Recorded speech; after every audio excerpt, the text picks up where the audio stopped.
sebelum kita memulaikan aktivitas kita berdoa. Kami memohon kepada anak kami, Naila, untuk maju ke depan, untuk pimpin kita dalam doa di dalam kita belajar pada pagi hari ini. Kami persilakan dan semua anak-anak kami dalam keadaan berdiri.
Dan sesudah juga melaksanakan aktivitas, kita wajib berdoa. Kenapa? Itu adalah sebagai ucapan syukur kita kepada Tuhan karena kasih dan pertolongannya kita bisa ada sampai hari ini. Baiklah, Ibu mau bertanya, siapa yang tidak hadir pada hari ini? Hadir semua. Terima kasih karena sudah hadir semua. Berarti semua anak-anak kami dalam keadaan sehat. Sekarang mari kita berdiri bersama-sama.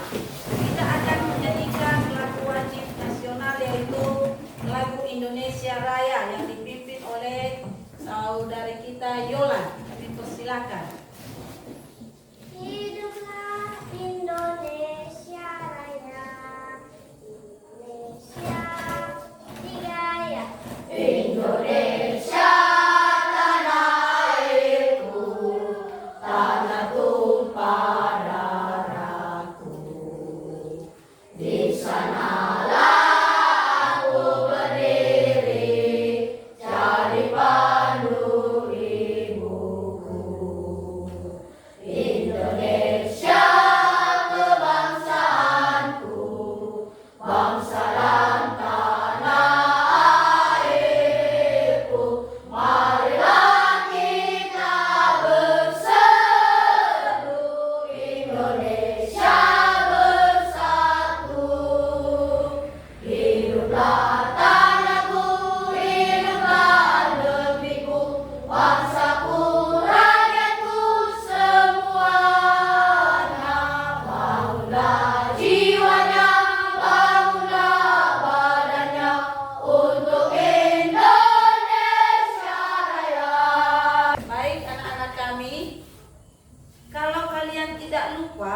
Kemarin kalian sudah belajar tentang apa? Hubungan massa dan volume. Kemarin kita sudah belajar mengenai hubungan massa dan Volume. Nah, anak-anak kami, hari ini kita akan belajar mengenai perubahan wujud benda. Adapun tujuan pembelajaran kita dalam perubahan wujud benda ini adalah tujuan pembelajarannya yaitu 1. Siswa-siswi kami dapat mengetahui karakteristik wujud padat, cair, dan gas. 2. Siswa-siswi kami dapat mendiagnosis jenis benda berdasarkan wujudnya. 3. Siswa-siswi kami dapat menunjukkan karakteristik wujud padat, cair, dan gas. Nah, sebelum Ibu akan menjelaskan mengenai perubahan wujud benda, Ibu mau bertanya kepada anak-anak kami, apa saja wujud dari benda? Saya Bu. Ya, silakan. Ada saya dan gas. Terima kasih. Tepuk tangan dulu. Jadi, wujud dari suatu benda adalah padat, cair, dan gas. Kemudian, apa sifat dan karakteristik dari setiap wujud benda? Siapa yang tahu? Saya Bu. Silakan. Bentuk, warna, kelunturan, dan bau akan mengalami perubahan. Tangan dulu. Nah, sekarang saya mau mengajak anak-anak kami untuk melihat sebuah video tentang perubahan wujud suatu benda. Anak-anak kami nanti memperhatikan video yang Ibu tayangkan, dan disitulah kamu bisa memahami nanti bagaimana wujud perubahan suatu benda.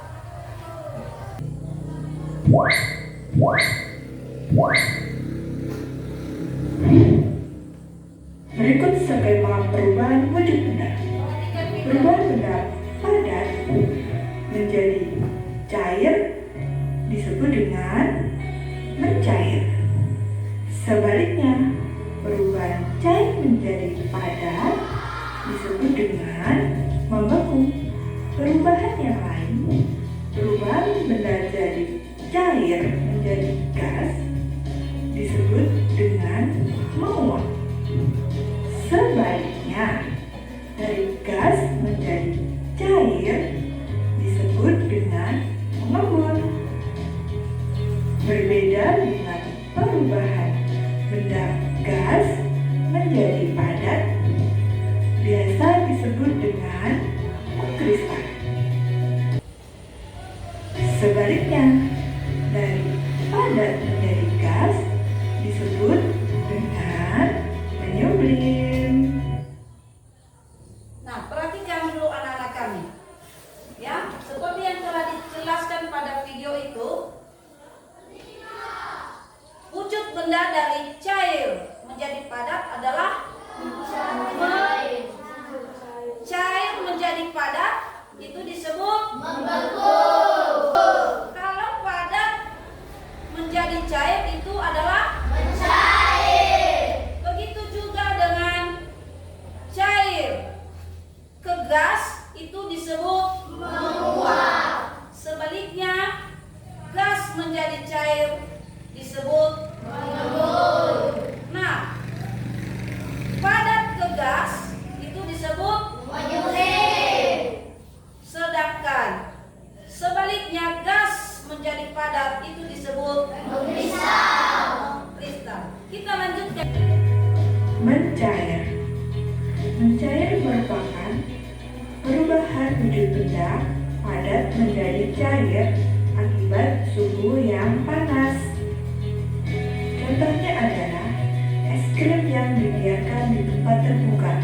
Lama-lama es krim akan mencair atau meleleh. Begitu pula dengan mentega yang dipanaskan.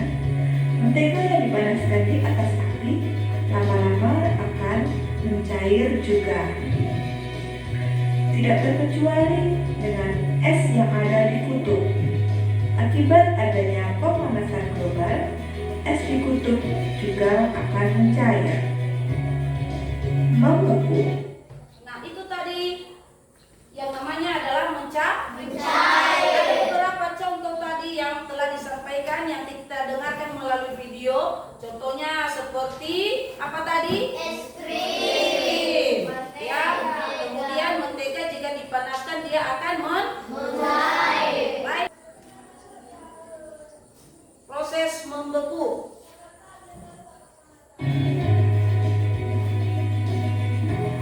Membeku merupakan perubahan wujud benda cair menjadi benda padat. Contohnya adalah pembuatan es batu. Contoh lain adalah pembuatan puding. Puding yang tadinya cair setelah didiamkan di suhu ruangan lama-lama akan akan membeku. Dalam pembuatan es kristal, air yang didinginkan juga akan membeku.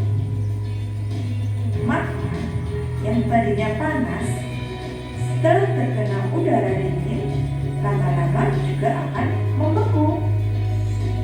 Nah, itulah proses membeku.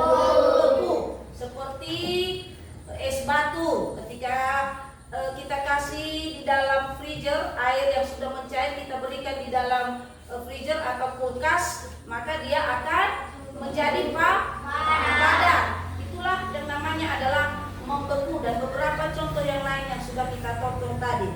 Sekarang kita lanjutkan bagaimana itu proses menyublim. Menyublim merupakan perubahan wujud benda padat menjadi gas yang dipengaruhi oleh suhu yang dingin.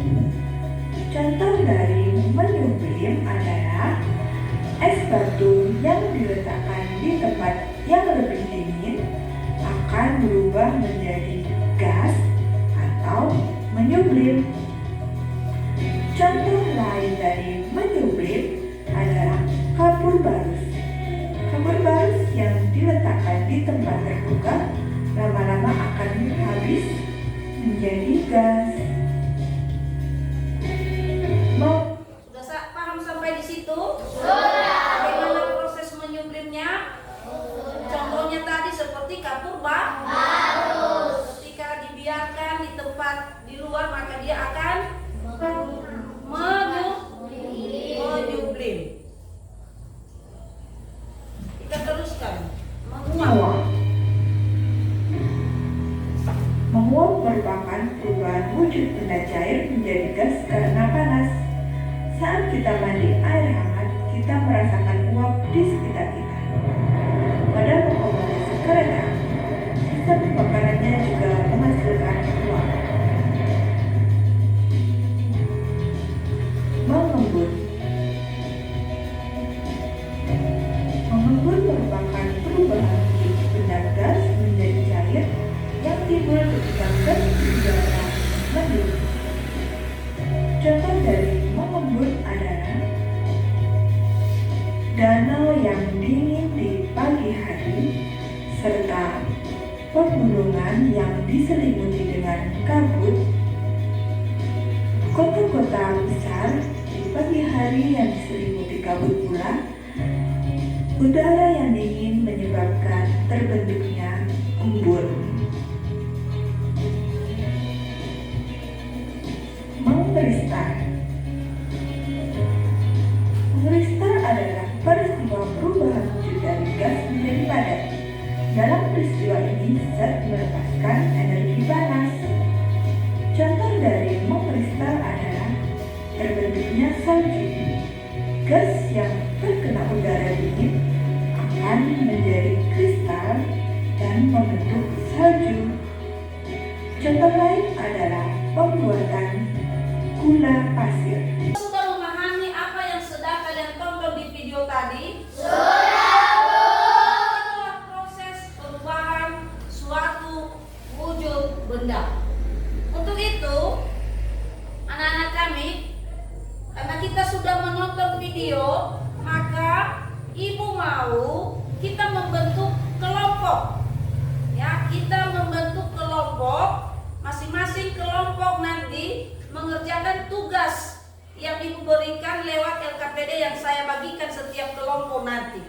Dan di situ nanti anak-anak kami menulis nama anggota kelompoknya masing-masing di lembaran pertama. Coba perhatikan, tulis nama kelompokmu masing-masing. Setelah itu, barulah kerjakan soal. Ada 3 soal nanti yang ibu berikan dan dijawab dan ditulis di lembaran kertas LKPD yang sudah tersedia nanti yang ibu bagikan kepada anak-anak kami. Sudah mengerti? Sudah. Nah, sekarang coba bentuk kelompoknya dulu masing-masing.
Ya,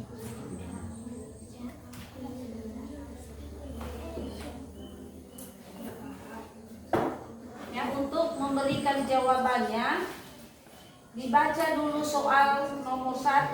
Apa yang dimaksud dengan zat? Ketiga nanti bagaimana wujud zat dapat berubah-ubah.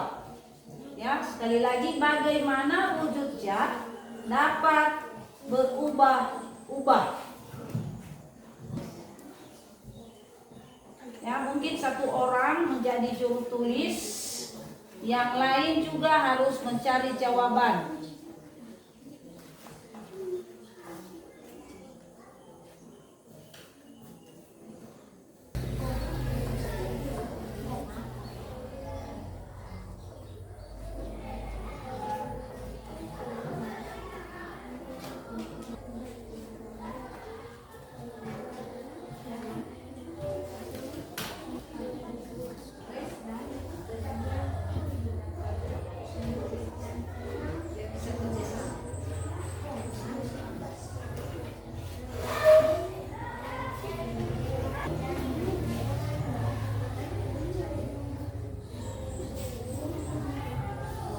Bagaimana wujud zat dapat berubah? Sudah selesai semuanya? Sudah, Bu. Nah, sekarang kami berikan kesempatan untuk kelompok 1 untuk membacakan hasil dari tugas yang telah diberikan, dan kami mengharapkan nanti untuk kelompok yang lain untuk mendengarkan benar atau tidak jawaban yang sudah dipresentasikan oleh kelompok 1. Dan boleh juga nanti diberikan kesempatan untuk bertanya. Mungkin ada yang kurang dipahami, mungkin ada tanggapan, ya. Siapa yang mempresentasikan nanti di depan, berikan juga kesempatan kepada kelompok yang lain untuk memberikan tanggapan atau pertanyaan-pertanyaan. Sekarang kami persilakan kepada kelompok 1. Baik, saya akan membacakan hasil diskusi kami dari kelompok saya. Apa yang dimaksud dengan zat materi? Zat materi adalah segala sesuatu yang memiliki massa dan dapat menempati ruang dalam kehidupan sehari-hari. Massa sering disebut dengan berat. 2. Seperti apa saja wujud zat materi? Terdapat 3 macam zat, yaitu padat. Dalam benda padat, partikel-partikelnya tersusun rapat dan tersusun dalam pola yang teratur, membentuk bentuk yang tetap. Benda padat mempunyai bentuk, volume, massa jenis yang pasti, tidak dimanfaatkan kaki, dan difusivitasnya rendah. Cair. Dalam zat cair, partikel-partikelnya berdekatan tetapi tidak serapat zat. Pada mereka dapat bergerak dan meluncur melewati satu sama lain. Zat cair mempunyai volume tertentu, mengikuti bentuk wadahnya, mempunyai massa jenis yang tinggi, relatif, tidak dapat dimanfaatkan, dan mempunyai difusivitas sedang. Gas. Partikel zat gas mempunyai jalan yang sangat jauh, sehingga mereka bergerak dengan cepat dan mengisi wadahnya dengan memantulkan dinding gas dan satu sama lain. Gas mempunyai partikel dengan jarak yang luas, bergerak cepat, mempunyai kepadatan rendah, sangat kompresibel, dan kuat, mempunyai diversitas tinggi. Demikian, jika ada pertanyaan dari kelompok lain, silakan. Baik teman-teman, saya akan membacakan hasil diskusi kami oleh kelompok 2. Apa yang dimaksud dengan zat atau materi? Zat materi adalah segala sesuatu yang memiliki massa dan dapat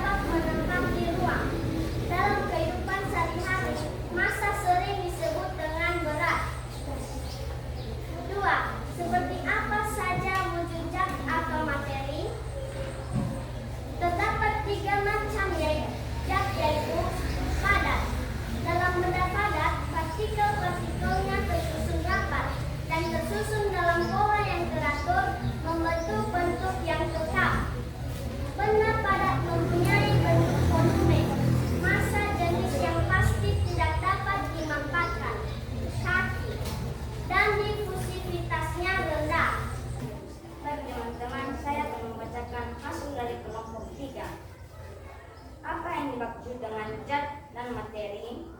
Satu, zat materi adalah segala sesuatu yang memiliki massa dan dapat menempati ruang dalam kehidupan sehari-hari. Wujud benda dan perubahannya. Cair ke padat disebut membeku, padat ke cair disebut mencair, padat ke gas disebut menyebrang, gas ke padat disebut mengusap, cair ke gas disebut menguap, gas ke cair disebut mengembung. Demikian jika ada teman-teman yang memberi tanggapan atau pertanyaan, kami persilahkan. Nah, baik. Terima kasih. Hasil persentase kelompok 3 dipersilakan. Juga kelompok lain yang ada pertanyaan. Apa saja contoh benda yang dapat diubah? Baik, kami akan mencoba menjawab pertanyaan dari kelompok 3. Benda yang mudah diubah bentuknya itu adalah contohnya karton dan plastik. Demikian jawaban saya. Terima kasih. Ya, contohnya adalah karton dan plastik. Sudah pernah melihat karton? Sudah pernah melihat plastik? Sudah. Karton kalau kita tekan maka dia akan berubah bentuk. Begitu juga dengan apa tadi? Plastik. Begitu juga dengan plastik. Kalau kita remas dia atau kita tekan maka bentuknya akan berubah. Berbeda dengan kayu. Kalau kayu, kalau kita tekan dia tidak akan berubah karena dia adalah padat. Ya, karena benda itu padat. Begitu juga seperti batu. Jika kita tekan, dia tidak akan berubah bentuknya. Ya, karena dia termasuk adalah benda padat. Oke, sudah puas dengan jawaban kelompok 3? Baik, kami akan membacakan hasil diskusi kami kelompok 4. 1. Apa yang dimaksud dengan zat atau materi? Zat atau materi adalah segala sesuatu yang memiliki massa dan dapat menempati ruangan dalam kehidupan sehari-hari. Massa disebut dengan berat. Iya. Demikian, jika ada tanggapan dari kelompok lain, kami persilakan.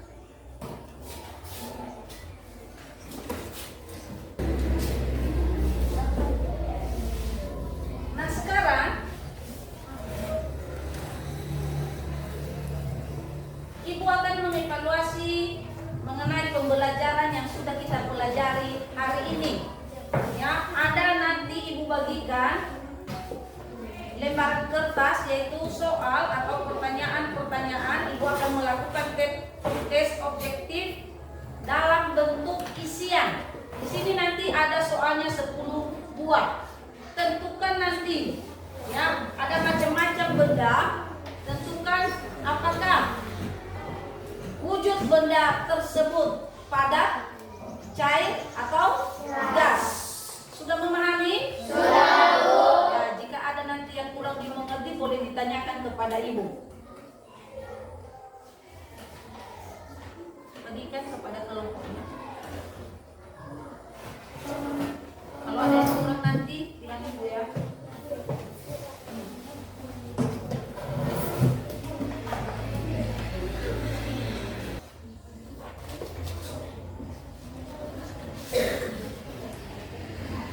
Sudah? Dikumpulkan.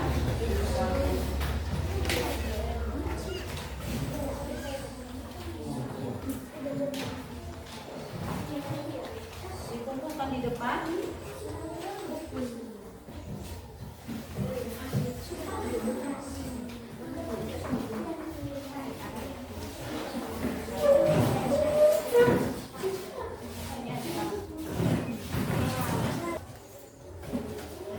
Kesimpulan dari pembelajaran kita hari ini adalah wujud zat dan perubahannya.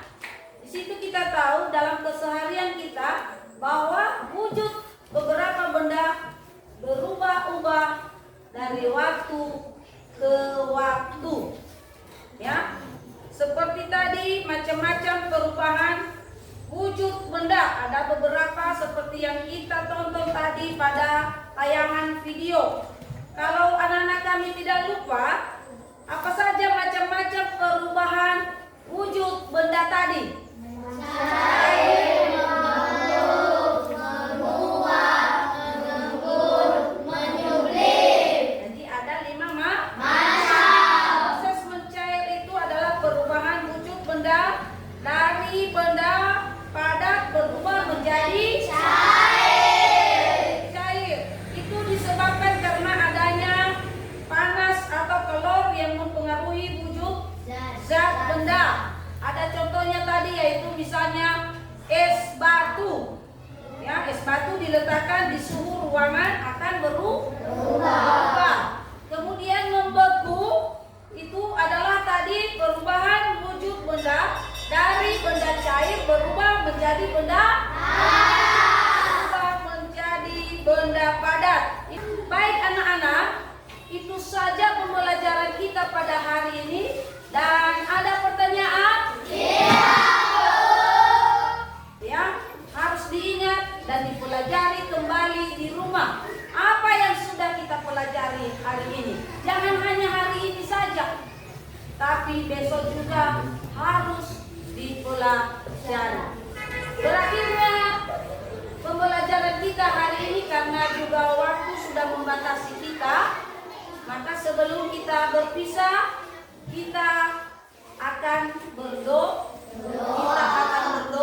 Seperti yang Ibu sampaikan tadi, setelah selesai kita belajar, maka kita akan berdoa sebagai ucapan syukur kita juga itu kepada Tuhan, karena dari awal pertengahan sampai akhir pembelajaran kita Tuhan sudah menolong